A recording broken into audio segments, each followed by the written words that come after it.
नमस्ते मेरे प्यारे दोस्तों, स्वागत है आपका अपना यूट्यूब चैनल मोटिवेट पे स्टडी पर। बिहार दरोगा 1799 पोस्ट के लिए जो लेटेस्ट ऑफलाइन टेस्ट स्टार्ट हुआ है ज्ञान बिंदु जीएस एकेडमी की तरफ से, वो आपके लिए काफ़ी फायदेमंद रहेगा क्योंकि ये सारे जो टेस्ट जो करवाया जाएगा, सारे टेस्ट जो है आपको लेटेस्ट पैटर्न पर ये आधारित रहेगा और सभी आपको अपडेटेड क्वेश्चन और अपडेटेड करंट अफेयर भी रहेगा। इसलिए अगर इस सभी टेस्ट को अगर आप अच्छे से डिस्कशन शानदार तरीके से अगर करते हैं तो ये काफ़ी फायदेमंद रहेगा, आप लोगों के एग्जाम में काफ़ी ये कारगर साबित होगा। ठीक है, तो सभी टेस्ट को लगाना है। और ये इसमें एक चीज़ क्या होता है कि जो अभी ऑनलाइन टेस्ट होता है या तो ऑफलाइन टेस्ट होता है, जो अभी लेटेस्ट है वो क्या होता है कि जिस टाइप के प्रश्न अभी आजकल के ट्रेंडिंग में जो पूछा जा रहा है ना, जैसे करंट अफेयर आधारित ज़्यादा प्रश्न पूछा जा रहा है, या तो जिस टाइप का जो ट्रेंडिंग टॉपिक है या तो ट्रेंडिंग जो क्वेश्चन है ना, उसी पर आधारित ये टेस्ट सेट किया गया है। तो आप लोग को सभी टेस्ट लगाना है। ठीक है, और जो लोग पटना में नहीं है, ये क्या है, पटना में ऑफलाइन टेस्ट चलता है। जो लोग बाहर में है, गाँव में है, तो उसको टेंशन लेना नहीं है, आपको सभी टेस्ट यहाँ पर करवा दिया जाएगा और बेहतर तरीके से ना, यानी कि आप जो प्रश्न है इसमें वो तो सीखेंगे ही, साथ में जो प्रश्न आप ये तो कहीं भी पढ़े हैं आप, ठीक है, वो सारी चीज़ें आपको रिवीजन भी होगा और कुछ एक्स्ट्रा फैक्ट्स भी आपको हम इस तरह से बताएंगे जो कि काफ़ी फायदेमंद रहेगा। ठीक है, तो ये टेस्ट नंबर है आपका 4। ठीक है, और जो कि 4 दिसंबर 2025 को हुआ था और ये फुल लेंथ टेस्ट है और इससे पहले हम 3 टेस्ट करवा चुके हैं। ठीक है, 3 टेस्ट करवा चुके हैं। जो लोग नहीं देखे हैं या तो जो लोग नए जुड़े हैं, वो प्ले लिस्ट में जाकर जरूर देख लीजिएगा। इसका जो ऑफलाइन टेस्ट सीरीज है, इसका हम प्ले लिस्ट अलग से बना दिए हैं। ठीक है, तो देख लीजिएगा और इसका पीडीएफ भी आपको टेलीग्राम पर मिल जाएगा, है ना। टेलीग्राम से आप लोग जुड़ के रहिएगा, तो टेलीग्राम का लिंक आपको वीडियो के डिस्क्रिप्शन में मिल जाएगा और इस वीडियो के कमेंट बॉक्स में भी टेलीग्राम का लिंक हम पिन कर देंगे। ठीक है, तो वहाँ भी आप क्लिक करके डायरेक्ट टेलीग्राम से जुड़िएगा और सभी पीडीएफ आपको टेलीग्राम पे मिल जाएगा। ठीक है, किसी को भी दिक्कत होगी कोई, तो आप है ना मैसेज कीजिएगा। ठीक है, टेलीग्राम से रिलेटेड या तो पीडीएफ से रिलेटेड, तो आप मैसेज कीजिएगा, सभी पीडीएफ आपको मिल जाएगा। ठीक है, चलिए शुरुआत करते हैं। सभी प्रश्न यहाँ पर लगाएंगे और आप लोग टेस्ट लगाए होंगे तो आप लोग लास्ट में कमेंट में बताइएगा कि कितना आपका इसमें मार्क्स आया है। ठीक है, तो चलिए पहला क्वेश्चन क्या है कि हाल ही में किस राज्य ने अपने हरित सकल घरेलू उत्पाद में वन पारिस्थितिकी तंत्र को जोड़ने वाला भारत का पहला यूनियन टेरिटरी यानी कि केंद्र शासित प्रदेश या तो राज्य बना है। तो हाल ही में किस राज्य ने अपने हरित सकल घरेलू उत्पाद में वन पारिस्थितिकी तंत्र को जोड़ने वाला पहला यूटी या तो राज्य बना है। तो इसका आंसर क्या है, ये है छत्तीसगढ़, है ना। छत्तीसगढ़ वो पहला राज्य है जो कि हाल ही में हरित सकल घरेलू उत्पाद में वन पारिस्थितिकी तंत्र को जोड़ने वाला भारत का पहला राज्य बना है। कौन सा, तो छत्तीसगढ़ बना है। ठीक है, छत्तीसगढ़ से याद रखना है करेंट अफेयर का क्वेश्चन क्या, 59वां ज्ञानपीठ पुरस्कार जो मिला था, किसे मिला है 59वां ज्ञानपीठ पुरस्कार, किसको मिला, विनोद कुमार शुक्ला को मिला है। वो किस राज्य से हैं, तो वो छत्तीसगढ़ से ही है। ठीक है, छत्तीसगढ़ से कौन कौन सा प्रश्न पूछा जाता है एग्जाम में, तो भिलाई स्टील प्लांट है ना, भिलाई इस्पात संयंत्र जो है, ये किस राज्य में पूछे, तो आंसर क्या लगाना है, छत्तीसगढ़। इंद्रावती राष्ट्रीय उद्यान कहाँ है, छत्तीसगढ़ में। और कांगेर घाटी राष्ट्रीय उद्यान कहाँ है, कांगेर घाटी राष्ट्रीय उद्यान, है ना, कांगेर घाटी राष्ट्रीय उद्यान कहाँ है, तो वो भी क्या लगाना है, छत्तीसगढ़, है ना। लोह अयस्क के लिए प्रसिद्ध है क्या, बेला डीला, है ना। पूछा जाता है कि बेला डीला किस लिए प्रसिद्ध है, तो बेला डीला जो लोह अयस्क की खान के लिए प्रसिद्ध है, ये कहाँ पर मिलेगा, तो ये भी मिलेगा आपको छत्तीसगढ़ में। ठीक है, तो ये सारे एक्स्ट्रा फैक्ट्स आपको याद रखना है। और यहाँ पर आया शब्द क्या, पारिस्थितिकी तंत्र। तो अगर आपसे पूछा जाता है कि पारिस्थितिकी शब्द किसने दिया था, तो आंसर क्या लगाइएगा, और पारिस्थितिकी तंत्र शब्द किसने दिया था, इसका अलग आंसर है। ठीक है, तो दोनों चीजें ध्यान रखना है। देखिए पारिस्थितिकी शब्द जो है सबसे पहले किसने दिया था, तो अर्नेस्ट हैकेल ने दिया था। किसने, अर्नेस्ट हैकेल ने, अर्नेस्ट हैकेल ने दिया था, है ना, अर्नेस्ट हैकेल पारिस्थितिकी शब्द दिया था। लेकिन पारिस्थितिकी तंत्र शब्द किसने दिया था, तो तंत्र दिया था एजी टेंसले ने दिया था। किसने, एजी टेंसले। ठीक है, तो ये दोनों याद रहेगा। देखिए पारिस्थितिकी शब्द अर्नेस्ट हैकेल पारिस्थितिकी, लेकिन पारिस्थितिकी तंत्र बोले तो पारिस्थितिकी तंत्र टेंसले, तंत्र टेंसले, है ना। तो पारिस्थितिकी तंत्र किसने दिया था, एजी टेंसले ने दिया था। ठीक है, चलिए नेक्स्ट क्वेश्चन है, एक डीलर ने 4% की हानि पर एक वस्तु बेची, यदि उसने उसे 120 रुपये अधिक में बेचा होता तो 8% का लाभ होता।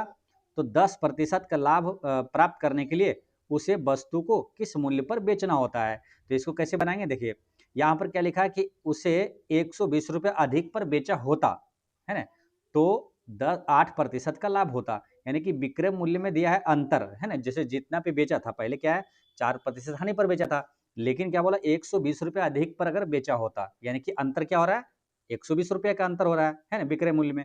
तो यहाँ पर देखें परसेंटेज में कितना अंतर है, तो पहले 4% का हानि हो रही थी, अब क्या है 8% का लाभ हो रहा है। तो अंतर क्या हुआ, ये हानि है और ये लाभ है, तो अंतर क्या हो गया, दोनों जोड़ देना है, तो 12% की हानि हो रही है, मतलब 12% का अंतर है। ठीक है, अंतर 12% का है और रुपया में अंतर कितना है, 120 रुपये का है, तो बराबर में 120 कर देंगे, है ना। तो 12% का मान है 120, तो 100% का मान क्या हो जाएगा, तो 12 से इसको काटेंगे कितना, 10 बार में कटेगा, यानी कि 1% का मान है 10, तो 100% का मान क्या हो जाएगा, तो यानी कि 2 शून्य और बैठा दीजिए, यानी कि 1000 हो जाएगा। ठीक है, यानी 100% का मान हो गया 1000 रुपया। अब पूछा क्या, ये क्या आ गया मालूम, विक्रय क्रय मूल्य आ गया आपका। ठीक है, क्रय मूल्य। अब क्या पूछा कि यदि उस वस्तु को क्या 10% लाभ पर पाने के लिए, है ना, तो इसको कितना पर बेचेंगे, तो 10% लाभ पाने के लिए कितना पर बेचेंगे, तो 10% का होल वैल्यू का सीधा गुना कर दीजिए। 10% लाभ है, यानी कि इसका मतलब क्या होता है, इसका भिन्न रूप निकालेंगे, होल वैल्यू किसको बोलेंगे, तो 10% का, यानी कि 10% का मान क्या हुआ, 1/10, होल वैल्यू क्या था, ये वाला जोड़ दिए, लाभ है तो इसमें जोड़ दिए 11/10, ये 11/10 इसमें गुना कर दीजिए, आंसर आ गया कि नहीं, यहाँ शून्य से शून्य कट गया, तो 11 और डबल जीरो है ना, 1100, ऑप्शन नंबर सी यहाँ पर करेक्ट आंसर हो गया है ना। तो उम्मीद करते समझ गए होंगे। ठीक है, देखिए सिंपल चीजें, अंतर यहाँ 120 रुपये दिया विक्रय मूल्य में, और यहाँ अंतर क्या परसेंटेज में, अंतर है आपका 12% है ना, तो 12% का मान 120 रुपया है, तो 100% का मान क्या हो जाएगा, तो 100% का मान हो जाएगा कितना, 1000 रुपया। तो 10% के लाभ पर बेचना है, तो सिंपल 1000 का 10% निकालिए, कितना आएगा 100, तो 100 जोड़ दिए, 1000 में 100 जोड़िए, 1100 आंसर आ गया। नेक्स्ट क्या है, निम्नलिखित में से किस प्रकार के विकिरण का तरंगदैर्घ्य न्यूनतम होता है, तो इसका आंसर क्या है, किस प्रकार के विकिरण का तरंगदैर्घ्य न्यूनतम होता है, तो इसका आंसर हो गया क्या, पराबैंगनी किरण हो गया, है ना। तो पराबैंगनी किरण यहाँ पर करेक्ट आंसर है। अब यहाँ पर क्या है, आप यहाँ तो पढ़ लिए कि पराबैंगनी किरण है, अब फिर एग्जाम में आएगा क्या, यही चीजें आएगा कि निम्नलिखित में से किस प्रकार के विकिरण का तरंगदैर्घ्य जो है न्यूनतम है, और यहाँ पर ऑप्शन एक रहेगा क्या मालूम, यहाँ रहेगा गामा किरण। ठीक है, अब यहाँ से पढ़ के गए क्या, अरे वहां तो पढ़े थे क्या कि पराबैंगनी किरण इसका आंसर होता है, तो वहां पर अगर बैगनी मार के आ जाइएगा तो ये क्या होगा, गलत हो जाएगा। ठीक है, तो ध्यान क्या रखना है, ये ऑप्शन के अनुसार से ये आंसर हुआ पराबैंगनी किरण, लेकिन इससे भी कम होता है किसका, गामा किरण का, तभी गामा ऑप्शन में है नहीं तब आंसर हुआ, लेकिन गामा अगर ऑप्शन में रहेगा तो गामा किरण आंसर हो जाएगा। ठीक है, तो इसको कैसे समझना है, फिर से इसको अच्छे से समझना है। तो तरंगदैर्घ्य के अनुसार जो है ना, घटते क्रम में आपको हम बताते हैं, जैसे सबसे अधिक तरंगदैर्घ्य जो होता है, सबसे लंबा तरंगदैर्घ्य किसका होता है, तो रेडियो तरंग का होता है। ठीक है, किसका होता है, रेडियो तरंग का, तो आप यहाँ पर ऐसे लिख सकते हैं ना कॉपी में, तो सबसे अधिक जो है रेडियो तरंग का हो गया, इसके बाद आता है सूक्ष्म तरंग, है ना, माइक्रोवेव, तो माइक्रोवेव हो गया, और इससे कम होता है तरंगदैर्घ्य किसका, तो अवरक्त का होता है ना, अवरक्त किरण का हो गया। ठीक है, इसको आप लिख लीजिएगा। ठीक है, थोड़ा यहाँ अगर स्पष्ट दिखाई नहीं भी दे, लेकिन आप ध्यान से सुनेंगे तो आपको अच्छे से समझ में आएगा, आप खुद से लिख सकते हैं। ठीक है, तो पहले क्या है, रेडियो तरंग है, उसके बाद माइक्रोवेव है, सूक्ष्म तरंग है, और इससे कम होता है अवरक्त का होता है, और इससे कम होता है दृश्य प्रकाश का, किसका, दृश्य प्रकाश का, है ना, तो इसके यहाँ पर लिखेंगे दृश्य प्रकाश का, प्रकाश हो गया। और इससे कम तरंगदैर्घ्य किसका होता है, तो वो होता है पराबैंगनी का, है ना, इसके बाद होता है पराबैंगनी। ठीक है, अब यहाँ पर देखिए पराबैंगनी कहाँ आया, यहाँ आया, अब इसमें देखिएगा बोला क्या, न्यूनतम, इसी में देखिए पहले रेडियो तरंग हो गया, अधिक है, उसके बाद आता है माइक्रोवेव, है ना, उसके बाद है अवरक्त किरण, जो कि ये वाला ये आंसर क्या है, देखिए नहीं होगा, है ना, क्योंकि ये ज्यादा है। इसके बाद आता है दृश्य प्रकाश, इसके बाद आता है पराबैंगनी, है ना, तो इसलिए सबसे कम यहाँ पर क्या हो गया, पराबैंगनी। लेकिन पराबैंगनी के भी इससे भी कम कौन हो जाता है, तो पराबैंगनी के बाद होता है एक्स किरण, है ना, यानी कि एक्स किरण भी रहता, तो यहाँ पर एक्स किरण आंसर हो जाता, और इससे भी कम किसका, तो गामा किरण का, है ना। तो सबसे कम जो होता है तरंगदैर्घ्य किसका है, सबसे छोटी तरंगदैर्घ्य गामा किरण की होती है। ठीक है, ये ध्यान रखना है आपको। ठीक है, तो ये वाला लिख लीजिएगा, रेडियो तरंग, माइक्रोवेव, फिर उससे कम होता है अवरक्त, फिर दृश्य प्रकाश, फिर पराबैंगनी, फिर एक्स किरण, और सबसे कम होता है किसका, गामा किरण का। ठीक है, तो ये होता है मामला, तो पूरे अच्छे से अगर समझते हैं तो वहां पर बेहतर करते हैं। ठीक है, एग्जाम में, तो यहाँ पर आंसर क्या हो जाएगा, यहाँ ऑप्शन के अनुसार से इसका पराबैंगनी हुआ। ठीक है, अगर यही पूछा जाएगा क्या, सबसे अधिक किसका होता है, तो सबसे अधिक अगर यहाँ पर रहता है मैक्सिमम, है ना, अधिकतम किसका तरंगदैर्घ्य, आंसर क्या होता है, रेडियो तरंग हो जाता है। ठीक है, तो मोटा मोटी फिर समझिए क्या, सबसे अधिक तरंगदैर्घ्य किसका है, तो है रेडियो तरंग का, और सबसे कम किसका है, गामा किरण का। ठीक है, चलिए नेक्स्ट क्वेश्चन क्या है, किस अधिनियम को संविधान की किसी अधिनियम को संविधान की किस अनुसूची में सम्मिलित करने पर उसकी वैधता को किसी न्यायालय में चुनौती नहीं दी जा सकती है। क्वेश्चन फिर समझिए, किसी अधिनियम को संविधान की किस अनुसूची में सम्मिलित करने पर उसकी वैधता को किसी न्यायालय में चुनौती नहीं दी जा सकती है? तो ये है आपका अनुसूची 9वीं, है ना। आंसर क्या हुआ? 9वीं अनुसूची करेक्ट आंसर है। 9वीं अनुसूची में सम्मिलित होने पर क्या था, उसकी वैधता को न्यायालय में चुनौती नहीं दे सकते हैं। 9वीं अनुसूची यहाँ पर करेक्ट आंसर है। और ये संबंधित है किससे? भूमि सुधार संबंधी से संबंधित है ना, भूमि सुधार से संबंधित है 9वीं अनुसूची। आपको मालूम है कि अनुसूची पहले जो मूल संविधान में कितना 8 अनुसूची था, बाद में 4 अनुसूची जोड़ा गया। तो बाद में जो 4 अनुसूची जोड़ा गया वहां से ज्यादा प्रश्न आता है ना, बार बार पूछा जाता है। तो याद रखेंगे क्या 9वीं अनुसूची में क्या है?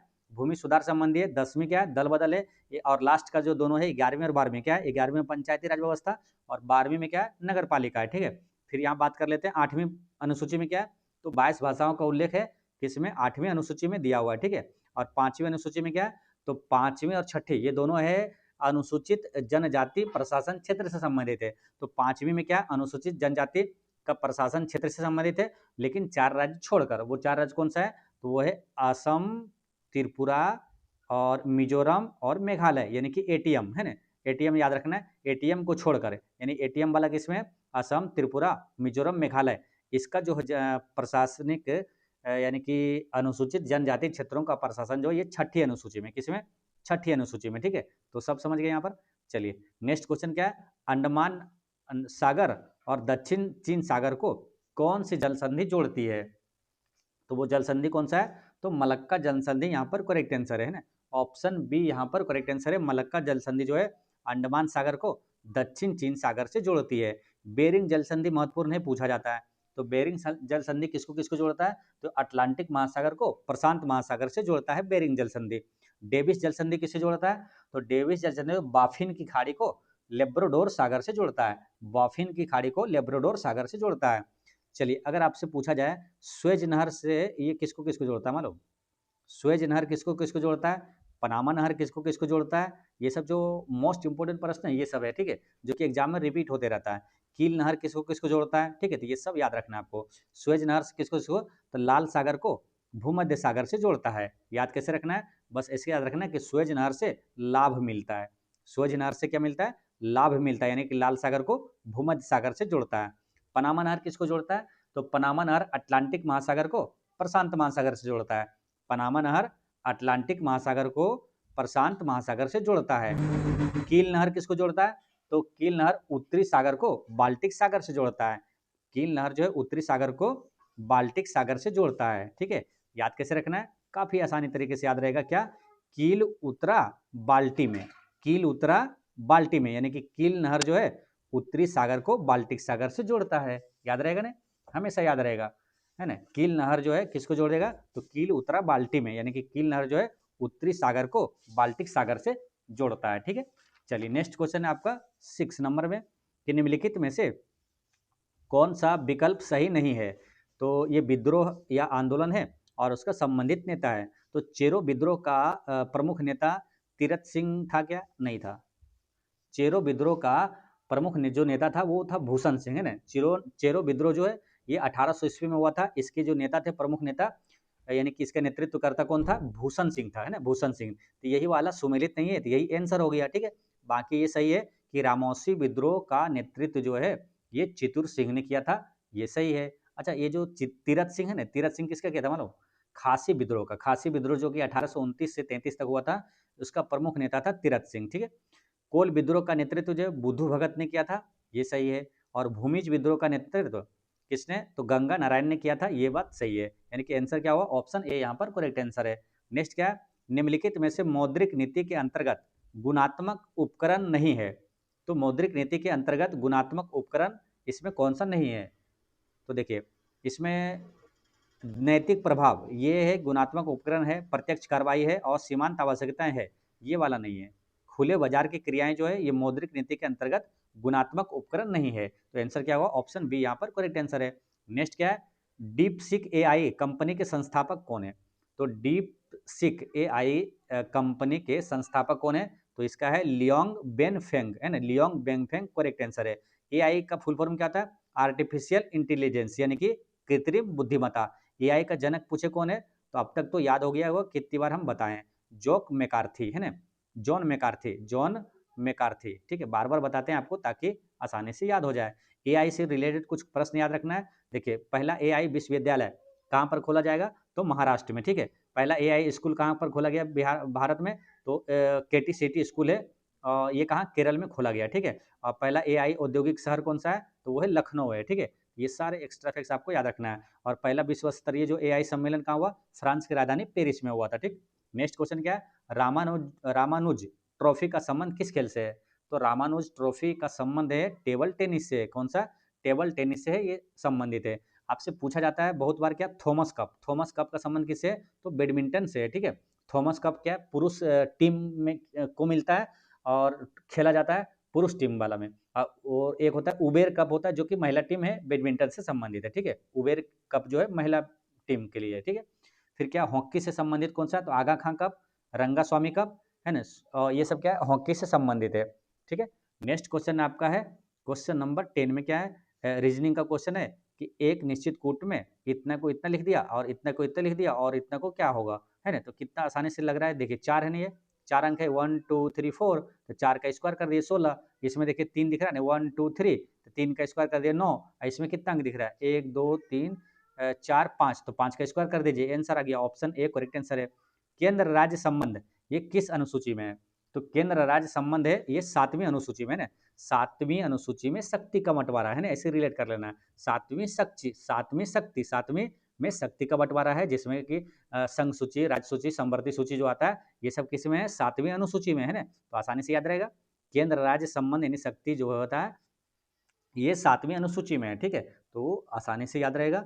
फिर बात करेंगे क्या यहाँ पर 8वीं अनुसूची में क्या है? तो 22 भाषाओं का उल्लेख है ना 8वीं अनुसूची में, ठीक है। तो पूछा जाता है मोस्ट इंपोर्टेंट प्रश्न ये कि भारतीय संविधान के 8वीं अनुसूची में कितने भाषाओं का उल्लेख है? तो 22 भाषाओं का उल्लेख है। या तो कभी उल्टा दिया जाता है कि 22 भाषाओं का उल्लेख किस अनुसूची में? तो 8वीं अनुसूची में। छठी में क्या बताए थे? देखिए 5वीं और छठी जो है ये एससी मतलब एसटी से अनुसूचित जनजाति क्षेत्र का प्रशासन से संबंधित है। 5वीं और छठी। 5वीं में क्या है? अधिकतर राज्य है, केवल ये एटीएम छोड़कर है ना, एटीएम यानी असम, त्रिपुरा, मिजोरम और मेघालय, है ना, इसको छोड़कर 5वीं अनुसूची में क्या? अनुसूचित जनजाति क्षेत्रों का प्रशासन। और बाकी जो एटीएम में क्या? छठी अनुसूची में। 9वीं अनुसूची में क्या? तो 9वीं अनुसूची में क्या बताया? भूमि सुधार, है ना, भूमि सुधार से संबंधित। तो 9वीं अनुसूची, और 9वीं अनुसूची है क्या मालूम? बहुत महत्वपूर्ण है। ये पहला जो संविधान संशोधन हुआ था, संविधान में, भारतीय संविधान में जो पहला संविधान संशोधन हुआ था ये 9वीं अनुसूची ही जोड़ा गया था ना। तो बात है कब? 1951 की। तो ये पहला अनुसूची जो है 9वीं अनुसूची ही जोड़ा गया था। 10वीं में दल बदल, 11वीं में पंचायत, 12वीं में क्या? नगर पालिका। नेक्स्ट क्वेश्चन है आपका 12। फरवरी 2025 में किस देश ने में एआई शिखर सम्मेलन का आयोजन हुआ था? तो ये हुआ था फ्रांस की राजधानी पेरिस में हुआ था। पूछेगा एआई शिखर सम्मेलन में कौन भाग लिए थे? तो नरेंद्र मोदी जी भाग लिए थे और फ्रांस के राष्ट्रपति भाग लिए थे। तो एआई शिखर सम्मेलन जो कहाँ हुआ था? तो फ्रांस के राजधानी पेरिस में हुआ था। यहीं पर पूछेगा क्या? जो 2024 का ओलंपिक कहाँ हुआ था? तो फ्रांस की राजधानी पेरिस में हुआ था। नेक्स्ट क्या? यांगयाप दर्रा अवस्थित है। तो यांगयाप दर्रा ये अवस्थित है, ये कहाँ पर है मालूम? तो इसमें ऑप्शन में है नहीं कुछ, है ना। आंसर क्या हो जाएगा? Option number D correct answer हो जाएगा, ठीक है। चलिए, कोई बता सकता है कि यांगयाप दर्रा जो है ये किस राज्य में है? और एक क्वेश्चन आया था पिछले सेट में, ठीक है। तो जो कि आपको याद है पिछले सेट में, मतलब 3 या तो दूसरे सेट में आया था कि किस दर्रे से होकर ब्रह्मपुत्र नदी भारत में प्रवेश करती है? याद है?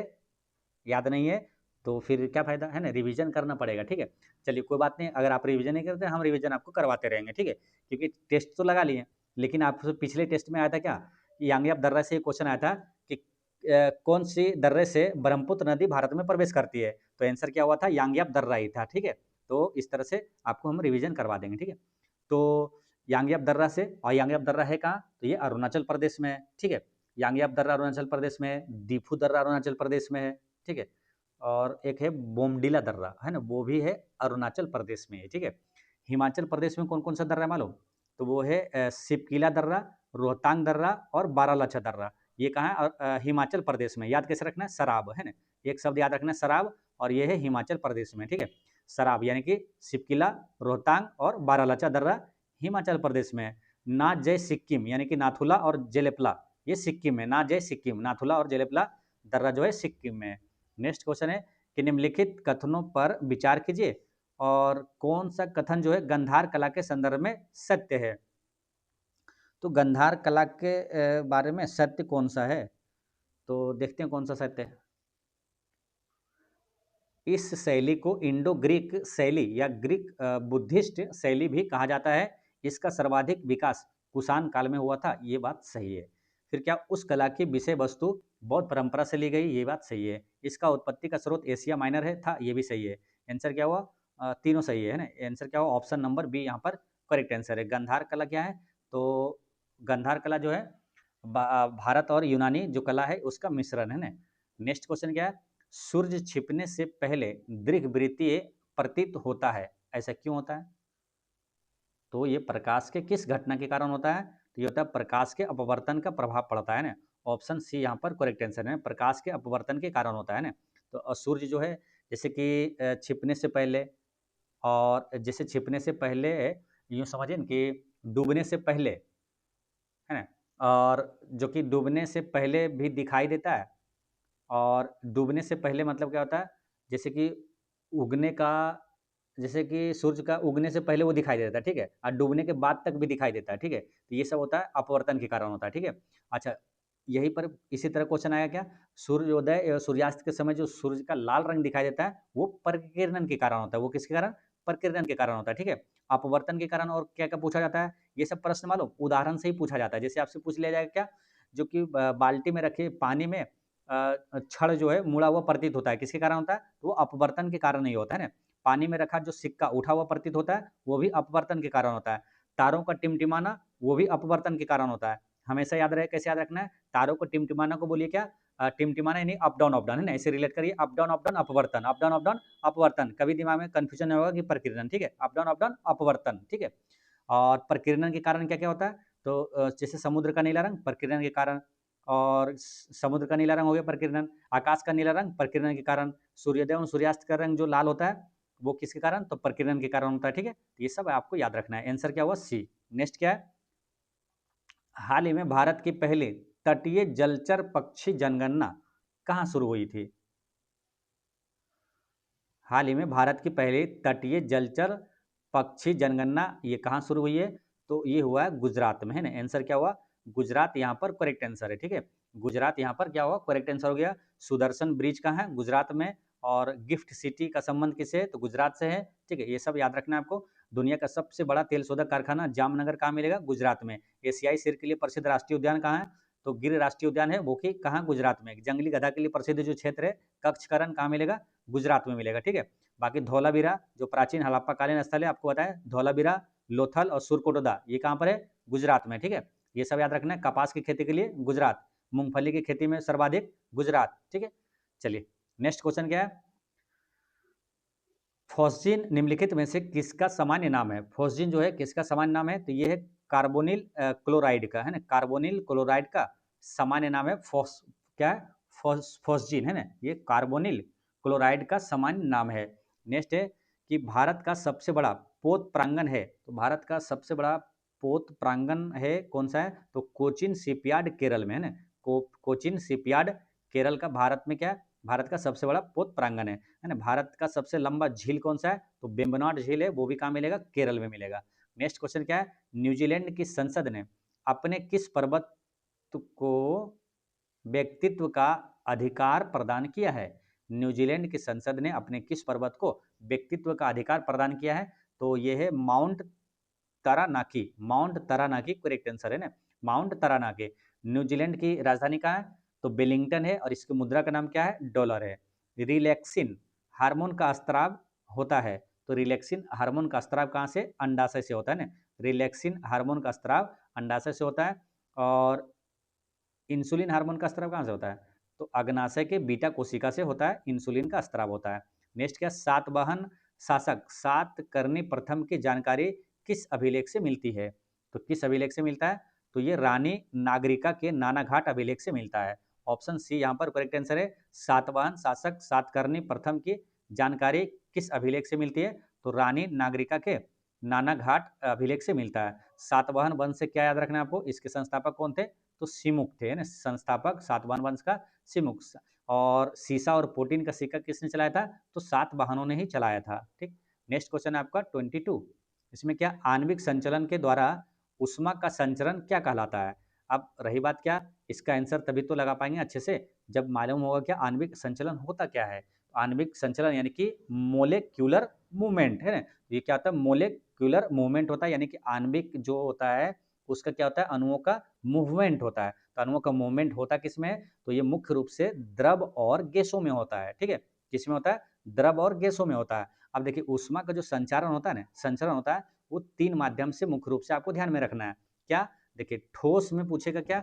ऊष्मा का जो संचारण होता है, ऊष्मा का स्थानांतरण या तो ऊष्मा का संचरण होता है, वो किस विधि द्वारा होता है, किस माध्यम द्वारा होता है? तो चालन के द्वारा होता है ना। देखिए 3 चीजें होता है, क्या-क्या मालूम? फिर समझिए, देखिए चालन, विकिरण और संवहन। ठीक है, तो ठोस में पूछेगा तो चालन विधि द्वारा ऊष्मा का संचरण होता है ठोस में। यही द्रव और गैस में जो होता है वो संवहन विधि द्वारा होता है। ठीक है, और निर्वात में जो ऊष्मा का संचरण होता है वो विकिरण के माध्यम से होता है ना, विकिरण विधि से होता है। ठीक है, जैसे अगर आपसे पूछा जाता है ना कि जैसे सूर्य के जो ताप है ना, रोशनी से जो पृथ्वी गर्म हो जाती है वो किस माध्यम से होता है ना, यही चारों ऑप्शन दिया रहेगा तो आंसर क्या लगाइएगा? सूर्य के किरणों से जो पृथ्वी जो गर्म हो जाती है वो विकिरण माध्यम से होता है। ठीक है, नॉट चालन और नहीं संवहन, नहीं प्रकीर्णन। आंसर क्या होगा?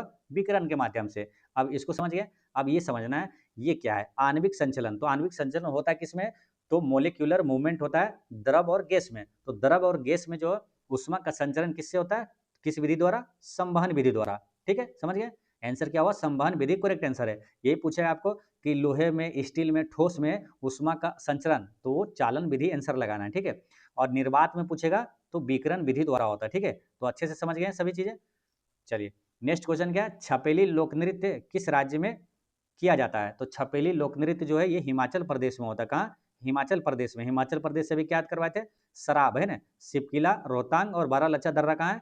तो हिमाचल प्रदेश में। ठीक है, गिद्धा और भांगड़ा नृत्य कहाँ का? हिमाचल प्रदेश का है। छपेली लोक नृत्य भी कहाँ का हो गया? हिमाचल प्रदेश का हो गया। नेक्स्ट क्वेश्चन है काला जार से प्रभावित अंग कौन सा है?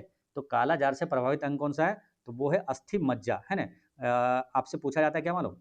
पहले तो ये याद कर लीजिए। ठीक है, नहीं ना हम एक्स्ट्रा बताएं और ये भूल जाएं। तो काला जार जो है ये प्रभावित अंग करता है किसको? अस्थि मज्जा को प्रभावित करता है। फिर पूछा जाता है क्या आरबीसी का निर्माण कहाँ होता है?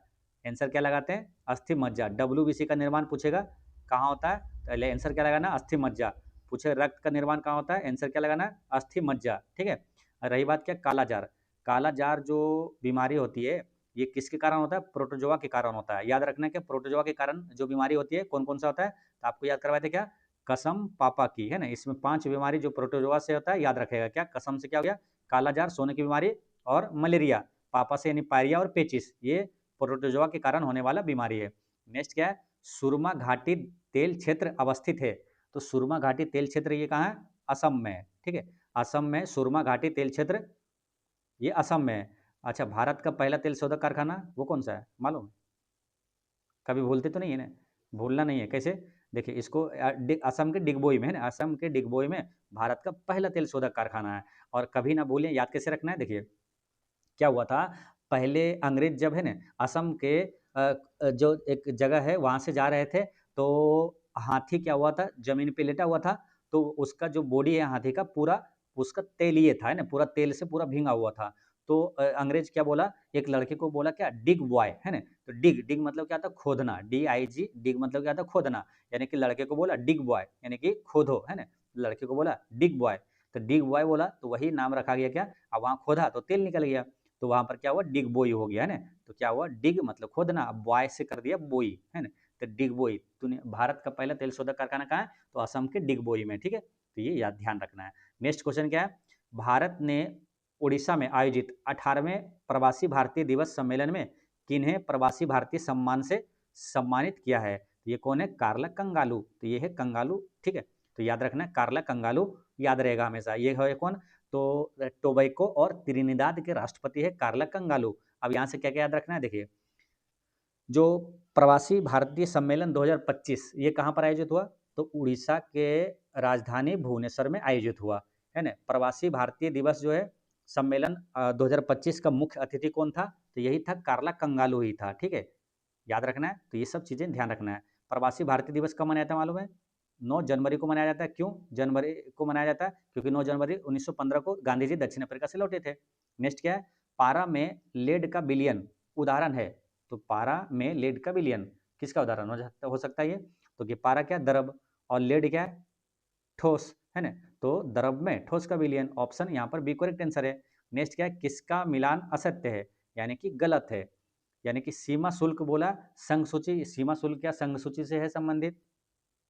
तो ये है ना? सीमा शुल्क जो है संघ सूची में आता है, ठीक है। भू राजस्व जो है संघ सूची में आता है क्या? नहीं, भू राजस्व जो है ये राज्य सूची का विषय है ना? राज्य सूची का विषय, यही वाला आंसर हो गया, ठीक है। फिर क्या? परिवार नियोजन संवर्ती सूची में आता है, ये सही है। सिंचाई जो है राज्य सूची में आता है, ये सही है, ठीक है। देखिए संघ सूची में कौन आएगा? जो राष्ट्रीय स्तर का मामला होगा, है ना? जैसे कि रक्षा, है ना, रेलवे, ये सब क्या है? अ, और रक्षा, रेलवे, जनगणना, ये आता है संघ सूची में। लेकिन जनसंख्या जो होता है नियंत्रण, वो आ जाता है राज्य सूची में, ठीक है। और कृषि, स्वास्थ्य, ये सब आता है राज्य सूची में। समवर्ती सूची में क्या आ गया? शिक्षा, आपराधिक मामले, समवर्ती सूची में आता है। अच्छा, मूल संविधान में ने संघ सूची में कितना विषय था मालूम? संघ सूची में मूल संविधान में था 97 विषय, और संघ सूची में, राज्य सूची में कितना था? 66, और समवर्ती सूची में कितना था? तो 47, ठीक है। तो अब क्या पोजीशन मालूम? वर्तमान में क्या स्थिति है? तो वर्तमान में है 100, है ना? संघ सूची में 100 विषय है, और अभी क्या हुआ कि जो 66 विषय था राज्य सूची में, इसको 5 विषय इसका है ना निकाल करके समवर्ती सूची में डाल दिया। यानी कि क्या हो गया? 66 वाला क्या हो गया? 61 हो गया, और 47 में क्या हुआ? समवर्ती सूची में 5 विषय ये राज्य सूची वाला डाल दिया था, तो ये क्या हुआ? 52 विषय है ना? वर्तमान में क्या स्थिति है? संघ सूची में 100 विषय है, राज्य सूची में 61 है, और समवर्ती सूची में कितना? 52 विषय है, ठीक। नेक्स्ट क्या है? टिंचर आयोडीन है। तो टिंचर आयोडीन है, ये कौन सा होगा आंसर? टिंचर आयोडीन है, तो ये आयोडीन का एल्कोहलिक विलयन है। क्या है? आयोडीन का एल्कोहलिक विलयन यहाँ पर करेक्ट आंसर है। नेक्स्ट क्या है? भारत का पहला, है ना, आर्टिफिशियल इंटेलिजेंस यानी पहला एआई विश्वविद्यालय कहाँ स्थापित किया जाएगा? तो महाराष्ट्र में किया जाएगा, ठीक है, याद रखना है, महाराष्ट्र में किया जाएगा। पहला एआई स्कूल केरल में है, केटी सिटी स्कूल। पहला एआई औद्योगिक शहर वो हो जाएगा लखनऊ। एआई का जनक कौन है? जॉन मैकार्थी है, ठीक है। पहला एआई सम्मेलन जो हुआ फ्रांस की राजधानी पेरिस में हुआ था। निम्न कथनों पर विचार कीजिए और कथन सत्य है ये बताना है ना? कौन सा कथन सत्य है? देखिए बालाघाट ये है कहाँ? मध्य प्रदेश में, ठीक है। तो हीरा की खान के लिए जाना जाता है क्या? तो बालाघाट हीरा खान के लिए नहीं है प्रसिद्ध, मान लो। यहाँ पर जो बालाघाट है ये मैग्नीज और तांबा के लिए प्रसिद्ध है बालाघाट, ठीक है। और ये वाला यानी गलत हो गया। फिर क्या? मझगवां, ये मैग्नीज के भंडारों के लिए प्रसिद्ध है क्या? नहीं, मझगवां में क्या है? मध्य प्रदेश के सतना डिस्ट्रिक्ट में है ये मझगवां, और ये हीरे की खान के लिए प्रसिद्ध है ना, मैग्नीज के लिए नहीं प्रसिद्ध है, हीरे की खान के लिए प्रसिद्ध है। तो दोनों गलत हो गया। आंसर क्या हुआ? पूछा कौन सा सत्य है, तो इनमें से कोई नहीं, ऑप्शन नंबर डी यहाँ पर करेक्ट आंसर है, क्योंकि दोनों गलत है तो सत्य है ही नहीं, तीन में से कोई नहीं आंसर हो जाएगा, ठीक है। चलिए 31 का डी हो गया। चलिए नेक्स्ट क्वेश्चन क्या है? अलाउद्दीन खिलजी की आर्थिक नीति की व्यापक जानकारी का स्रोत है। अलाउद्दीन खिलजी की आर्थिक नीति का व्यापारिक क्या व्यापक जानकारी का स्रोत है? तो ये क्या? तारीख ए फिरोज शाही से मिलता है इसकी व्यापक जानकारी। तारीख ए फिरोज शाही। अलाउद्दीन खिलजी से महत्वपूर्ण प्रश्न कौन सा है जो कि बार बार रिपीट होता है? तो सैनिकों को नगद वेतन देने की प्रथा किसने शुरू किया था? अलाउद्दीन खिलजी ने किया था। दाग एवं हुलिया प्रथा किसने शुरू किया था? अलाउद्दीन खिलजी ने किया था। अलाई दरवाजा का निर्माण किसने करवाया था? अलाउद्दीन खिलजी ने करवाया था। नेक्स्ट क्या? प्रयोगशाला में मीथेन गैस बनाई जाती है ना? बनाई जाती है प्रयोगशाला में मीथेन गैस बनाई जाती है। तो कैसे? सोडियम एसीटेट को सोडा लाइम के साथ गर्म करके, सोडियम एसीटेट को सोडा लाइम के साथ गर्म करके बनाया जाता है। ऑप्शन ए यहाँ पर करेक्ट आंसर है। मीथेन की बात करेंगे, फॉर्मूला क्या होता है? CH4 होता है। मार्स गैस किसे कहा जाता है? मीथेन को ही कहा जाता है। बायोगैस का प्रमुख घटक कौन सा है? मीथेन। गोबर गैस का प्रमुख घटक कौन सा है? मीथेन। और प्राकृतिक गैस का प्रमुख घटक पूछे, मीथेन। और कोयले की खानों में जो विस्फोट होता है किसी कारण? मीथेन के कारण होता है। और जैसे कि दलदली क्षेत्रों में धानों में किस गैस की प्रमुखता होती है? तो मीथेन का। और जो जानवर जुआली करता है उसमें क्या पाया जाती है? मीथेन पाया जाता है, ठीक है। ये सब ध्यान रखना है। नेक्स्ट क्वेश्चन क्या है? भारत और चीन के बीच मैक-मोहन रेखा का निर्धारण किस वायसराय के समय हुआ था? तो आसान कैसे होता है जब इसका आंसर लगाना कि मैक-मोहन रेखा का निर्धारण हुआ था कब? तो हुआ था ये 1914 में। अब 1914 में देख लीजिए किस वायसराय का इसका कार्यकाल था। तो देखिए लॉर्ड हार्डिंग द्वितीय का कार्यकाल कब से तक कब तक? 1910 से 16 तक था। 1910 से 1916 तक था, लॉर्ड हार्डिंग द्वितीय का था। तो आंसर क्या हो जाएगा, होर्डिंग दूत, ये आंसर हो जाएगा यहाँ पर, है ना। 34 का सी यहाँ पर करेक्ट आंसर है, ठीक है, यहाँ पर सी करेक्ट आंसर हो गया, है ना। मैकमोहन रेखा भारत और चीन के बीच है, रेड क्लिफ जो है भारत और पाकिस्तान के बीच है। नेक्स्ट क्वेश्चन है आपका, इथिलीन के बहुलीकरण के फलस्वरूप जो प्लास्टिक प्राप्त होता है वह है, तो कौन सा, पॉलीएथिलीन है, कौन सा, पॉलीएथिलीन करेक्ट आंसर है। नेक्स्ट क्या, प्रति व्यक्ति आय निकालने के लिए राष्ट्रीय आय को भाग दिया जाता है, प्रति व्यक्ति आय निकालने के राष्ट्रीय आय को भाग दिया जाता है, देश की कुल जनसंख्या से भाग दिया जाता है। प्रति व्यक्ति आय निकालने के लिए राष्ट्रीय आय को क्या करते हैं, देश की कुल जनसंख्या से भाग देते हैं। भारत में पहली बार राष्ट्रीय आय का अनुमान किसने लगाया था, दादा भाई नेहरू जी ने लगाया था। प्रति व्यक्ति कितना, 20 रुपये लगाया था। बारूद होता है, क्या होता है, तो बारूद एक मिश्रण है, बारूद एक क्या है, मिश्रण है। नेक्स्ट क्या है, दो संख्याओं का अनुपात 9:5 है। यदि बड़ी संख्या में 8 जोड़ा जाता है और छोटी संख्या में 4 घटाया जाता है तो बड़ी संख्या और छोटी संख्या से, बड़ी संख्या बोलो छोटी संख्या से दोगुनी हो जाती है, तो वह बड़ी संख्या निम्न में से कौन सी है। अगर इसको हम छोड़ दें तो आप लोग इसका आंसर बताइएगा कमेंट में, बना के बता सकते हैं। चलिए आप लोग बताइएगा, ठीक है, बनाकर, तब पता भी चले ना कि आप लोग बना पा रहे हैं या तो क्या दिक्कत हो रही है ना। तो क्या है मैथ आपको सोल्व करके बताया जाएगा, नहीं तो अगर क्या होता है आंसर आंसर बता देंगे तो आप कमेंट जरूर करिएगा, ठीक है। तो इसका आंसर आप लोग बताइएगा, आंसर भी यहाँ हम नहीं बता रहे हैं, ठीक है। 38 का आंसर आप लोग कमेंट करके बताइएगा, ठीक है। अगर नहीं होगा तो आप कमेंट करिएगा, जो भी होगा, अगर नहीं जानते हैं तो कमेंट करिएगा, तो हम आपको इसका आंसर भी बता देंगे, है ना, रिप्लाई कर देंगे आंसर भी, ठीक है। और इसका आंसर आप लोग लेकिन बताइएगा कि आप लोग बना पा रहे हैं आसानी से कि नहीं, ठीक है। चलिए आगे देखते हैं, क्वेश्चन नंबर 39, बेलाडोना के किस भाग से एट्रोपिन निकाला जाता है ना। बेलाडोना के किस भाग से एट्रोपिन निकाला जाता है, तो इसका आंसर क्या होगा, पत्ती से निकाला जाता है ना। आंसर क्या होगा, option number B correct answer है, पत्ती से। पर्वत निर्माण के विभिन्न सिद्धांत के संदर्भ में निम्नलिखित में से कौन सा विकल्प असत्य है, तो इसका आंसर क्या हो जाएगा, कौन सा विकल्प असत्य है। जैसे सिद्धांत और ये भूगोल बेता, देखिए संवहन तरंग का सिद्धांत होम्स ने दिया था क्या, तो ये सही है ना। संवहन तरंग का सिद्धांत जो भूगोल बेता है ये कौन है, ये होम्स है। और महाद्वीपीय फिसलन का भूगोलवेत्ता कौन है, डेली है, ये भी सही है। महाद्वीपीय विस्थापन का भूगोलवेत्ता जोली, ये गलत है। महाद्वीपीय विस्थापन का भूगोलवेत्ता कौन है, अल्फ्रेड वेगनर है, कौन है, अल्फ्रेड वेगनर है, जो जिन्होंने 1912 में दिया था महाद्वीपीय विस्थापन का सिद्धांत दिया था। तो ये वाला आंसर हो जाएगा। फिर क्या, तापीय संकुचन, इसका कौन दिया था, तो जेफ्रीज ने दिया था। नेक्स्ट क्या, निम्नलिखित में से कौन सा विकल्प सही नहीं है, तो कौन सा विकल्प इसमें सही नहीं है। ये समाचार पत्र है, उसका संपादक है, तो हमदर्द समाचार पत्र के संपादक कौन था, ये मोहम्मद अली जिन्ना था क्या, नहीं था, मोहम्मद अली जिन्ना नहीं था, बल्कि कौन था, हमदर्द का था मौलाना मोहम्मद अली जौहर था, मौलाना मोहम्मद अली जौहर, है ना, ये था हमदर्द का, हमदर्द में जौहर है, ठीक है। तो यही वाला क्या है, सही नहीं है। आंसर क्या हुआ, ऑप्शन ए यहाँ पर करेक्ट आंसर है। बाकी जो संवाद कौमुदी के संपादक है राजा राम मोहन राय, ये वाला सही है। कॉमरेड का संपादक है मोहम्मद अली, ये भी सही है। द इंडिपेंडेंट का मोतीलाल नेहरू, ये भी बिल्कुल सही है। नेक्स्ट क्या है, निम्नलिखित में से सबसे बड़ी लार ग्रंथि कौन सी है, तो सबसे बड़ी लार ग्रंथि कौन सा, पेरोटिड है, कौन सा, पेरोटिड करेक्ट आंसर है। भारत के राष्ट्रपति के संबंध में कौन सा विकल्प सही नहीं है, तो भारत के राष्ट्रपति के बारे में कौन सही नहीं है, देखिए यह संसद का अभिन्न अंग होता है, ये सही है ना, संसद का अंग होता है, 3 अंग होते हैं, लोकसभा, राज्यसभा और राष्ट्रपति होता है, तो ये अभिन्न अंग है, ये बात सही है। फिर क्या, वो दोनों सदनों की चर्चा में भाग लेते हैं, तो ये आसानी से भाग नहीं लेते हैं, ठीक है, ये वाला गलत है। ये सामान्य रूप से भाग नहीं लेते हैं, बल्कि जब संयुक्त बैठक बुलाया जाता है उसमें भाग लेते हैं, ठीक है। तो ये दोनों सदनों की चर्चा में भाग लेते हैं, सामान्य रूप से सीधे भाग नहीं लेते हैं, यही वाला गलत है। ऑप्शन बी यहाँ पर करेक्ट आंसर हो गया। दोनों सदनों में गतिरोध की स्थिति में संयुक्त अधिवेशन में भाग लेता है, ये सही है। और क्या, अध्यादेश जारी करना, ये सही है ना, 1 2 3 के तहत अध्यादेश जारी करता है, यानी कि बी करेक्ट आंसर हो गया। नेक्स्ट क्या है, चंद्रगुप्त द्वितीय ने चांदी के सिक्के चलाए थे, तो चांदी के सिक्के चलाए थे शकों पर विजय के उपलक्ष्य में चलाया था ना, शकों पर विजय के उपलक्ष्य में चलाया था। चंद्रगुप्त द्वितीय कौन है, तो वही है जिनके समय में कौन, फाहियान भारत आया था, और ह्वेनसोंग किसके, हर्षवर्धन के समय भारत आया था। अमोनियम क्लोराइड का जलीय विलयन होता है, तो जलीय विलयन और क्या बताए थे, क्षारीय विलयन, है ना। तो पीछे भी क्वेश्चन आया था इस टाइप का, तो हम आपको बताए थे कि जलीय विलयन कौन होगा, जो मतलब क्या है कि जलीय विलयन, जलीय विलयन तो जैसे जो अम्लीय मतलब जो जिस क्या करता है, जिसका पीएच मान 7 से कम है तो वो अम्लीय बनाएगा, और जिसका पीएच मान 7 से अधिक है तो वो क्षारीय बनाएगा, है ना, जलीय विलयन उसका क्षारीय होगा। ठीक है। तो अमोनियम क्लोराइड की बात करेंगे। देखिए अमोनियम क्लोराइड, इसका क्या होता है, फॉर्मूला क्या होता है, NH4Cl। इसका पीएच मान कितना होता है मालूम, 4.5 से 6 होता है ना, 4.5 से 6 तक होता है इसका पीएच मान, यानी 7 से नीचे है। 7 से नीचे यानी कि अम्ल है, तो ये क्या होगा, जलीय घोल जो होगा, जलीय विलयन क्या होगा, अम्लीय होगा इसका। ठीक है, आंसर क्या हो जाएगा, ऑप्शन ए यहाँ पर करेक्ट आंसर है।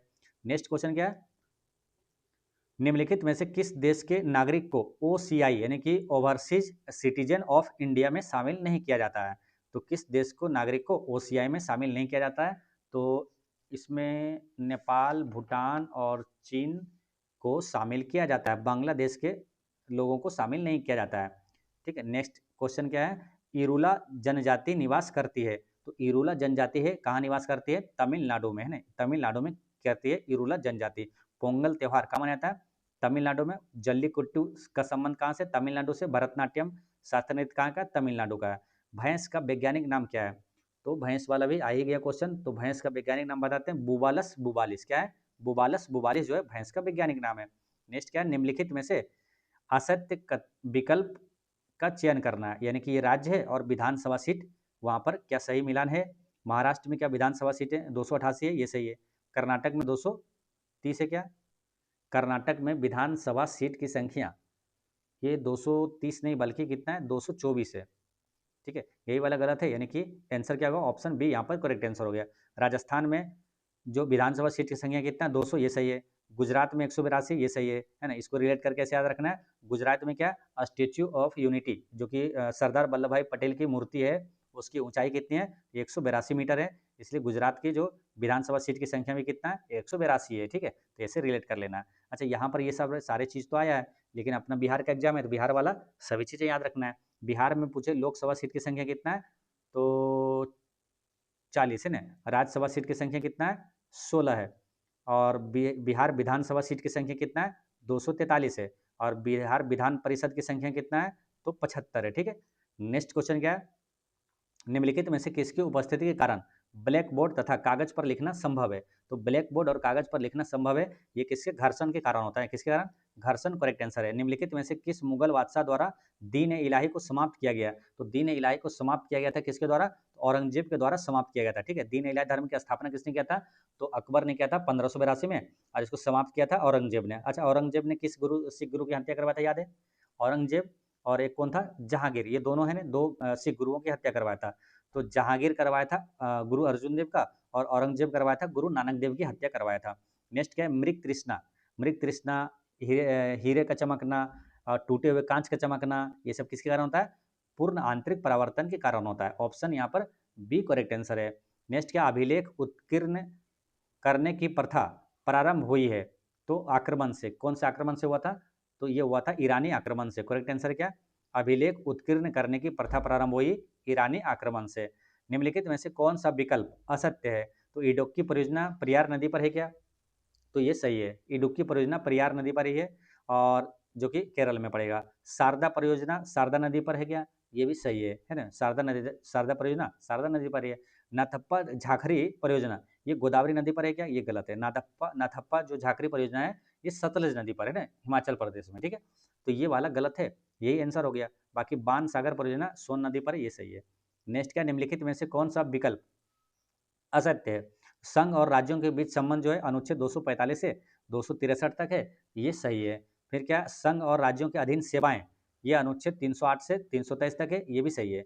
प्रकीर्ण जो है अनुच्छेद 369 से 392 तक है क्या, प्रकीर्ण जो है ये भाग 9 में अनुच्छेद 361 से 367 तक है। कहाँ तक, अनुच्छेद 361 से 367 तक है। ठीक है, ये वाला गलत हो गया, आंसर क्या होगा, सी करेक्ट आंसर हो गया यहाँ पर। राजभाषा जो है अनुच्छेद 343 से 351 तक है, ये सही है। भारत का पहला एआई आधारित सड़क सुरक्षा पायलट प्रोजेक्ट किस राज्य ने शुरू किया है। भारत का पहला एआई आधारित सड़क सुरक्षा, ये सब क्या मोस्ट इंपोर्टेंट प्रश्न मालूम, एआई से रिलेटेड कई क्वेश्चन है जो कि एग्जाम में पूछा गया और पूछा भी जाएगा।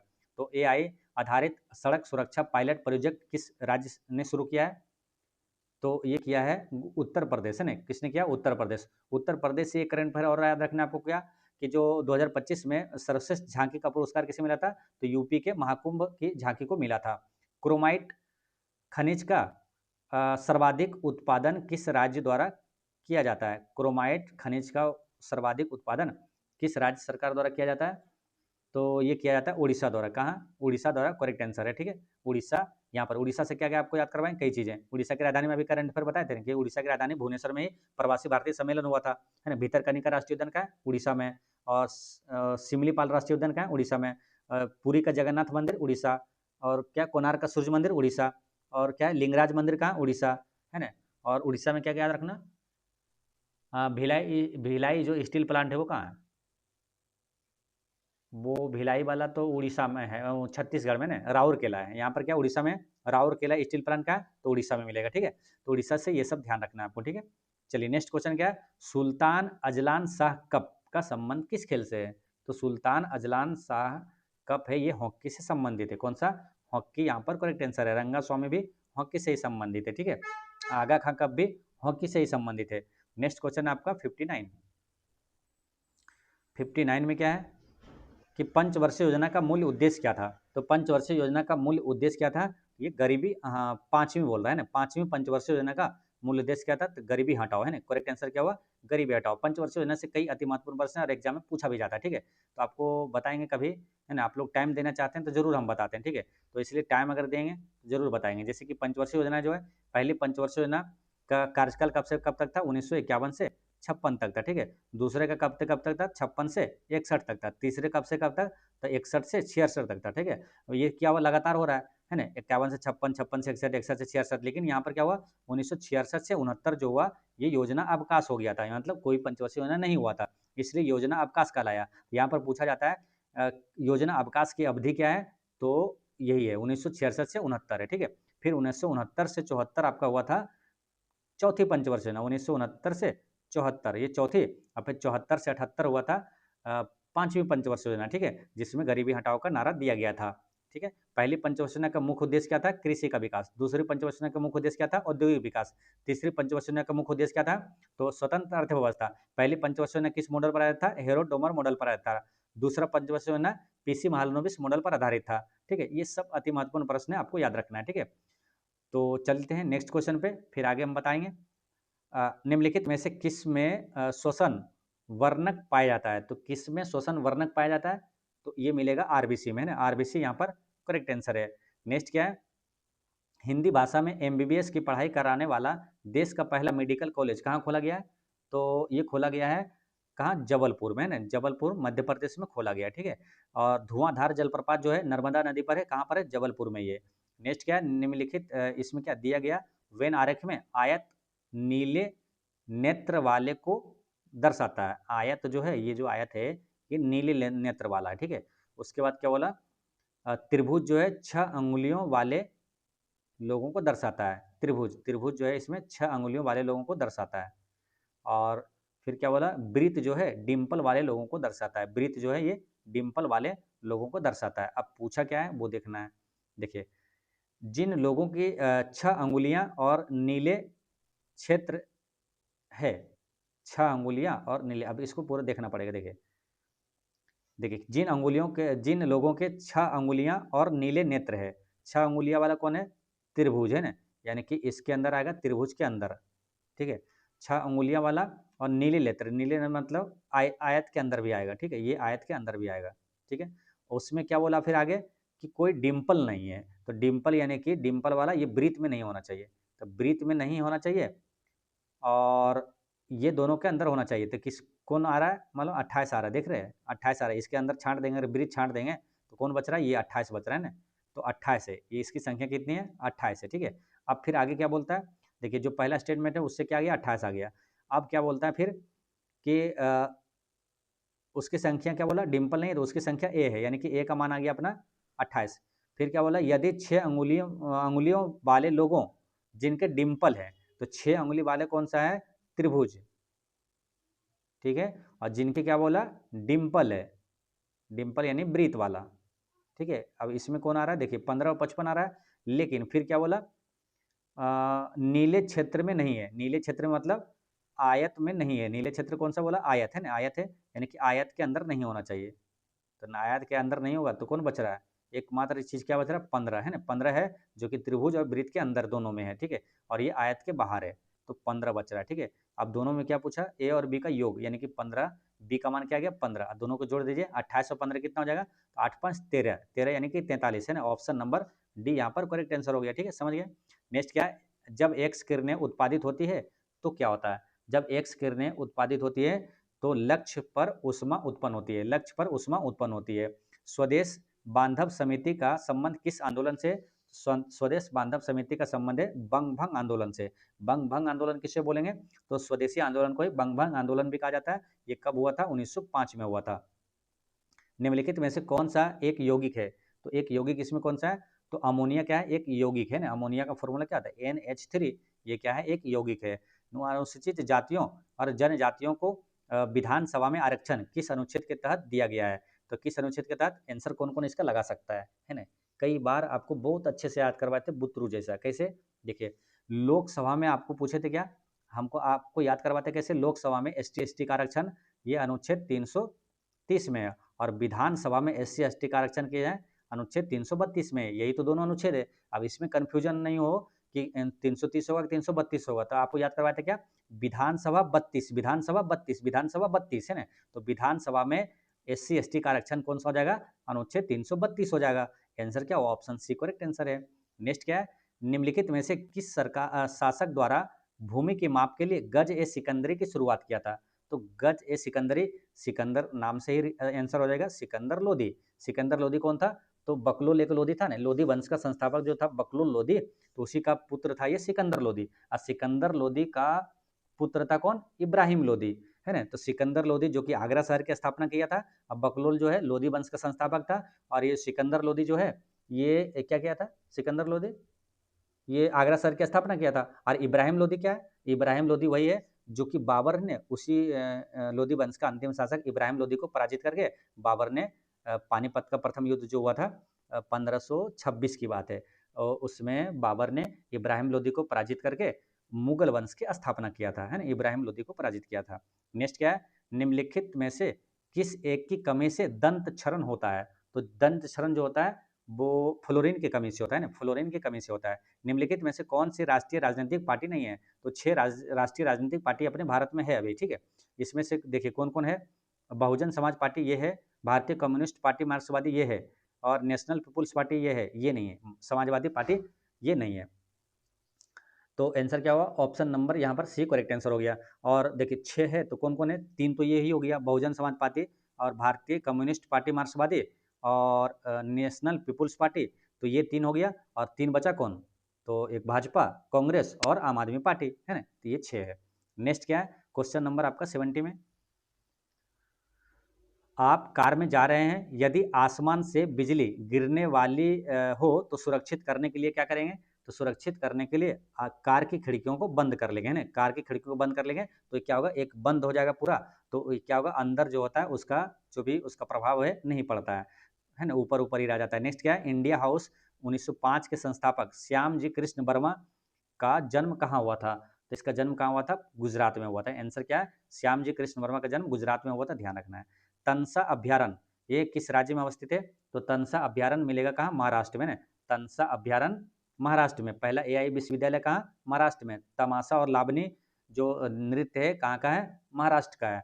नेक्स्ट है उच्चतम न्यायालय ने अपने किस वाद में प्रावधान किया कि आरक्षण की व्यवस्था का न्यायिक पुनर्विलोकन हो सकता है, तो किस वाद में आरक्षण की व्यवस्था का न्यायिक पुनर्विलोकन हो सकता है, ये कहा था सुप्रीम कोर्ट ने, तो किस बाद में कहा था, इंदिरा साहनी बनाम भारत संघ बाद में कहा था, इंदिरा साहनी बनाम भारत संघ बाद में ये बात कही गई थी कि आरक्षण की व्यवस्था को न्यायिक पुनर्विलोकन हो सकता है, ठीक है। कब, 1992 में। अब 1992 आया तो एक चीज यहाँ पर जोड़ लीजिए, क्या नेपाली, मणिपुरी और कोंकणी भाषा को कब जोड़ा गया था, तो 71वां संविधान संशोधन के द्वारा 1992 में ही जोड़ा गया था। नेपाली, मणिपुरी, कोंकणी यानी कि नमक है ना, नमक यानी नेपाली, मणिपुरी और कोंकणी 1992 में इस भारतीय संविधान के 8वीं अनुसूची में जोड़ा गया था। नेक्स्ट क्या है, सूरीनाम की पहली महिला राष्ट्रपति कौन बनी है, तो पहली महिला राष्ट्रपति बनी है जेनिफर गेरलिंग्स साइमंस, है ना, जेनिफर गेरलिंग्स साइमंस बनी है सूरीनाम की पहली महिला राष्ट्रपति। सूरीनाम का राजधानी क्या मालूम, सूरीनाम की राजधानी है पारा मारिबो, है ना, पारा मारिबो, और इसकी मुद्रा का नाम क्या है, डॉलर। दो आवेश की दूरी बढ़ाने पर लगने वाला विद्युत बल का मान क्या होगा? तो इसका मान क्या हो जाएगा? इसका आंसर क्या होगा? घटेगा, है ना। जैसे कि बल बराबर क्या होता है? जी m1 × m2/r²। तो क्या बोला? दूरी, यानी कि r बढ़ेगा तो ये जब नीचे वाला जैसे अब बढ़ेगा तो इसका मान क्या होता है? टोटल मान घटता है ना, तो बल का मान क्या होगा? घटेगा, है ना। ऑप्शन ए यहाँ पर करेक्ट आंसर है। भारतीय राजनीतिक व्यवस्था में कार्यपालिका देश के अधीन रहकर कार्य करती है। तो किसके अधीन रहकर कार्य करती है? तो विधायिका के अधीन रहकर कार्य करती है। धा ध्वनि का तारत्व निर्भर करता है। ध्वनि का तारत्व निर्भर करता है किस पे? आवृत्ति पर निर्भर करता है। अगर आपसे पूछे ना कि ध्वनि जब एक माध्यम से दूसरे माध्यम में जाता है तो क्या नहीं बदलता है? तो आवृत्ति नहीं बदलता है। या तो ध्वनि के बारे में पूछे या तो प्रकाश के बारे में पूछे, आंसर क्या लगाना है? आवृत्ति नहीं बदलता है। नेक्स्ट क्वेश्चन क्या है? 6 पेशेवर इंजीनियर डिजाइनर है, ठीक है। पवन है, नयन है, रतन है, शिवा है, तनुजा है और उर्मिजा है, ठीक है। एक हेक्सागोनल टेबल के चारों ओर बैठे हैं। प्रत्येक एक कोने पर है और हेक्सागोनल टेबल के केंद्र का सामना कर रहे हैं। पवन उर्मिला के बाएं से दूसरे स्थान पर है। नयन रतन और शिवा का पड़ोसी है और तनुजा शिवा के बाएं और दूसरे स्थान पर बैठा है। निम्नलिखित में से कौन पवन के पड़ोसी है? तो आसानी से बन जाएगा जब इसको बनाएंगे आप, ठीक है। तो इसको बना लीजिएगा। देखिए क्या है? हेक्सागोनल, यानी कि इसको ऐसे कर दीजिए ना, इसको बना दीजिए ऐसे, ठीक है।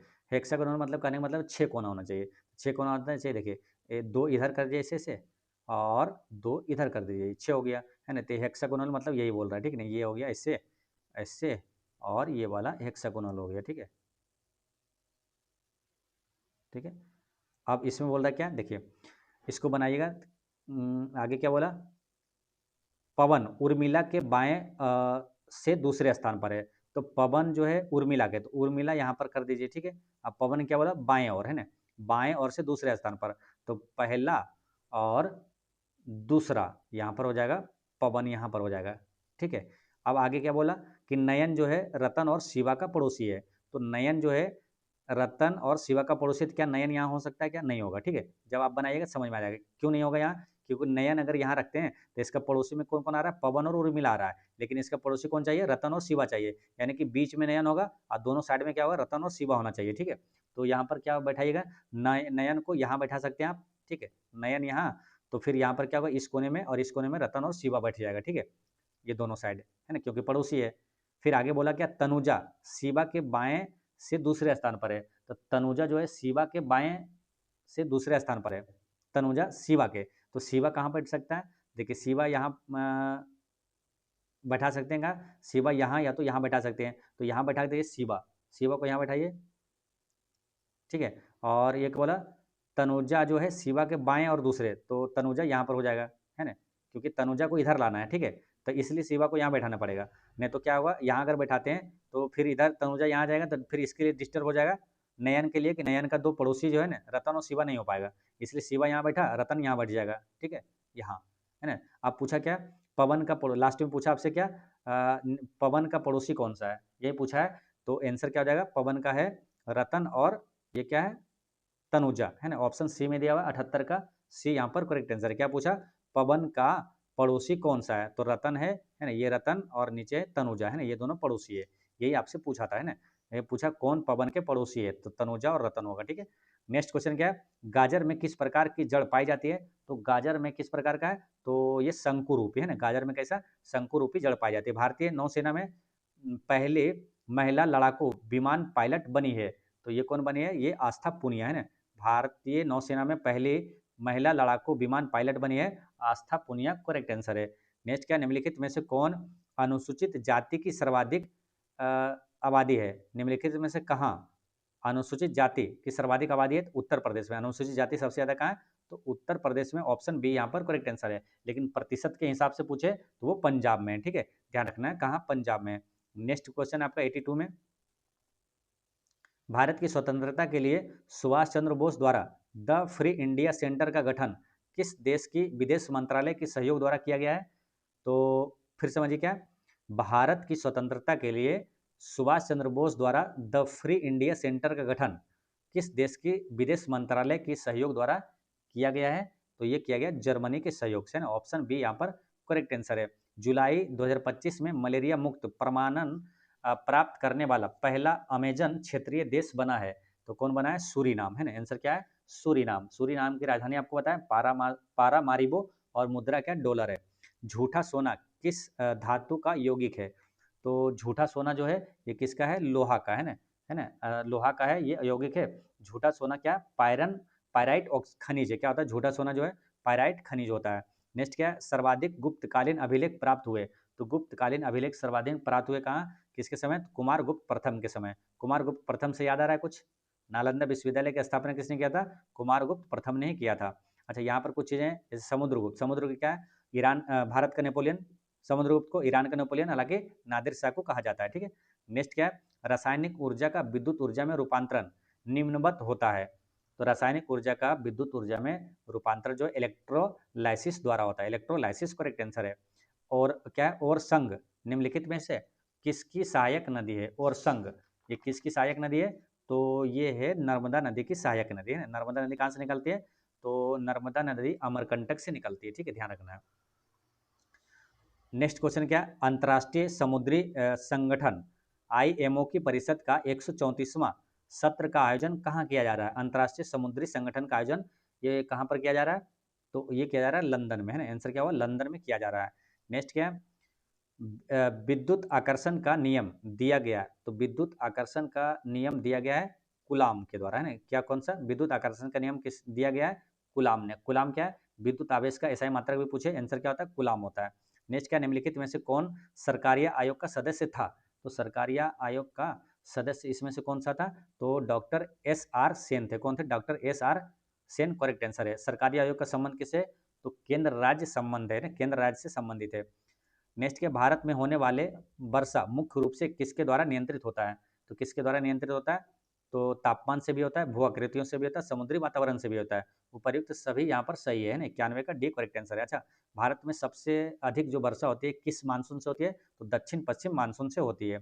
शासन संचालन की संप्रभुता भारत की जनता में निहित है। से तात्पर्य क्या है? शासन की संचालन की संप्रभुता भारत की जनता में निहित है, इसका तात्पर्य क्या है? तो यह क्या? लोकतंत्रात्मक से ना, किससे? लोकतंत्रात्मक करेक्ट आंसर है। कयाल क्या है? तो कयाल क्या है? तो यह एक क्या? केरल के लेगून है ना, केरल का एक लेगून है। संविधान के किस अनुच्छेद में कानून का समान संरक्षण प्रावधानित है ना। कानून का समान संरक्षण किस अनुच्छेद में? अनुच्छेद 14 में। ठीक है। अनुच्छेद 44 में क्या है? याद है? अनुच्छेद 44 में यानी कि आपको क्या करवाते हैं? समान अंक। यानी समान अंक में क्या है? समान नागरिक संहिता है ना। तो समान नागरिक संहिता यानी समान अंक वाले में अनुच्छेद 44 में है। और 44 से याद रखेंगे, भारत का सबसे लंबा राष्ट्रीय राजमार्ग कौन सा है? तो 44 है ना, NH44 है। दुनिया में कितने लैंड लॉक कंट्री है? तो दुनिया में स्थल रूप देश है वो कितना है? वो भी 44 है। ठीक है, तो ऐसे ध्यान रखना है। अनुच्छेद 39 में क्या है? तो समान काम के लिए समान वेतन अनुच्छेद 39 में है। लेकिन अनुच्छेद 39 का एक अगर पूछा जाता है तो ध्यान रखना है क्या है? न्याय एवं निःशुल्क कानूनी सहायता, है ना। न्याय एवं निःशुल्क कानूनी सहायता किस अनुच्छेद में? अनुच्छेद 39 का ए में है। अनुच्छेद 16 में क्या है? तो लोक नियोजन में अवसर की समानता अनुच्छेद 16 में है। नेक्स्ट क्या? निम्नलिखित में से किस हार्मोन का स्त्राव पीयूष ग्रंथि द्वारा नहीं होता है? देखिए, पीयूष ग्रंथि द्वारा हार्मोन का स्त्राव जो है ये प्रोलैक्टिन ये होता है। ग्रोथ हार्मोन ये भी है ना, जो वृद्धि हार्मोन जो है ये पीयूष ग्रंथि से ही स्त्राव होता है। फिर क्या है? ल्यूटिनाइजिंग हार्मोन ये भी होता है। ऑक्सीटोसिन का जो है स्त्राव सीधे पीयूष ग्रंथि से नहीं होता है। आंसर क्या हुआ? ऑप्शन बी यहाँ पर करेक्ट आंसर है। पीयूष ग्रंथि क्या बोलते हैं? मास्टर ग्रंथि कहा जाता है, इसे प्यूटरेटरी ग्रंथि भी कहा जाता है। संयुक्त राष्ट्र जनसंख्या पुरस्कार 2025 से किन्हें सम्मानित किया गया है? संयुक्त राष्ट्र जनसंख्या पुरस्कार 2025 से किसे सम्मानित किया गया है? तो ये वर्षा देश पांडे को किया गया। किसे? वर्षा देश पांडे करेक्ट आंसर है। नेक्स्ट क्वेश्चन नंबर आपका 97। भारत है तो भारत एक क्या है? तो ये है विनाशी राज्यों का अविनाशी संघ है। विनाशी राज्यों का अविनाशी संघ है भारत। एशियाई अवसंरचना निवेश बैंक है ना, AIIB ने अपना अगला अध्यक्ष किन्हें नियुक्त किया है? तो एशियाई अवसंरचना निवेश बैंक ने अपना अगला अध्यक्ष जो है किसे? जो जियाजी को, है ना, जो जियाई को नियुक्त किया है। नेक्स्ट आपका question number 99। TV remote control में, है ना, टीवी रिमोट कंट्रोल में कौन सा होता है? तो इसमें होता है ना टीबी रिमोट कंट्रोल में आपको बताए थे क्या, इंफ्रारेड बताए थे ना। इंफ्रारेड यानी अब्रक्त किरण होती है ना, अब्रक्त किरण होती है यानी इंफ्रारेड यहाँ पर करेक्ट आंसर है। अच्छा, इनमें से धर्म सभा के संस्थापक कौन थे? धर्म सभा के संस्थापक थे राधा कांत देव थे। कौन थे? राधा कांत देव ने धर्म सभा की स्थापना 1830 में कोलकाता में किया था। ठीक है, तो ये सब आपको याद रखना है। ठीक है, तो दोस्तों इस तरह से आपका ऑफलाइन टेस्ट जो ज्ञान बिंदु की तरफ से शुरू किया गया उसका टेस्ट नंबर 4 होता है समाप्त, है ना। तो वीडियो कैसा लगा कमेंट में जरूर बताइएगा, और टेस्ट नंबर 5 में फिर मिलते हैं। और पिछले वीडियो में लेकिन आपसे क्वेश्चन पूछा था, है ना, कि कुछ लोग आंसर इसका सही भी लगाए थे कि विंबलडन पुरुष जो खेल है विंबलडन 2025 पुरुष एकल का खिताब किसने जीता है? तो कौन जीता है? जैनिक सिनर ने जीता है। ठीक है, और आज का क्वेश्चन है कि यूएस ओपन 2025 का पुरुष एकल का विजेता कौन है ना। यूएस ओपन 2025 पुरुष एकल का विजेता कौन है? आप लोग कमेंट में इसका आंसर दीजिएगा। ठीक है, फिर मिलते हैं नेक्स्ट वीडियो में। पढ़ते रहें, मुस्कुराते रहें। जय हिंद दोस्तों।